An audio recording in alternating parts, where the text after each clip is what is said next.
Friends అందరికీ నమస్కారం. మీరు చూస్తున్నది ఇవి పట్టుపురుగులు లాంటివేనండి. వీటిని మామూలుగా నేను బయట ఫారెస్ట్ ఏరియాలో కలెక్ట్ చేసుకున్నాను. మనం ఉపయోగించే పట్టుపురుగు కూడా ఇలానే ఉంటుంది. అంటే ఇది ప్యూపా దశ అనమాట.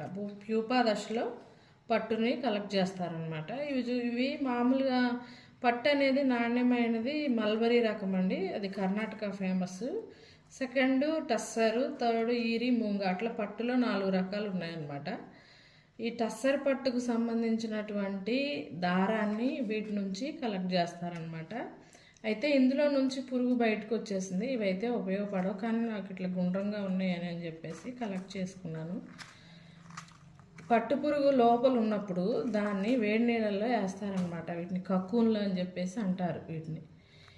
ఇవి వేడి నీళ్ళలో వేసినప్పుడు అవి లోపల ఉన్నటువంటి పట్టు పురుగు చనిపోతుంది. చనిపోయిన తర్వాత ఈ రౌండ్గా ఉన్నటువంటి ఈ ప్యూపా దశలో ఉన్న కక్కుల నుండి పట్టుదారాన్ని తీస్తారనమాట. అంటే మనం ఒక పట్టు చీర కట్టుకోవాలంటే ఎన్ని పట్టు పురుగులను చంపుతున్నామోనండి.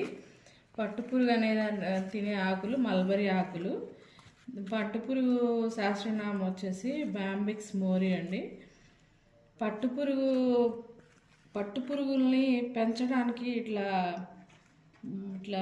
జల్లెల లాంటి, అంటే పెద్ద పెద్ద బుట్టలు లాంటివి ఉంటాయి. వాటిని చంద్రికలు అంటారు. చంద్రికల్లో మల్బరీ ఆకులు వేసి పట్టుపురుగు గొంగళి పురుగు లాగే ఉంటుంది, కాకపోతే తెల్లగా ఉంటుంది. అందులో పట్టుని పెంచుతారండి, పట్టుపురుగుల్ని పెంచుతారండి. చాలా ఆశ్చర్యంగా ఉన్నాయి కదండి. ఇవన్నీ బయటకు వచ్చేసాయి.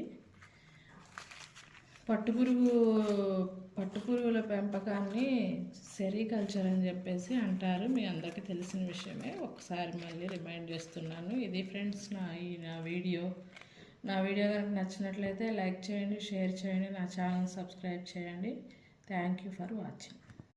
ఇది పాడైంది చూడండి. ఇందులో నుంచి దారం కూడా వస్తుంది. ఇట్లా దారం కలెక్ట్ చేస్తారు. ఎంత విచిత్రమో కదండి. ఇందులో నుంచి పట్టును తీసి పట్టు చీరలు నేయడం అనేది ఎంతైనా ఆసక్తికరమైన విషయం ఫ్రెండ్స్. Bye friends.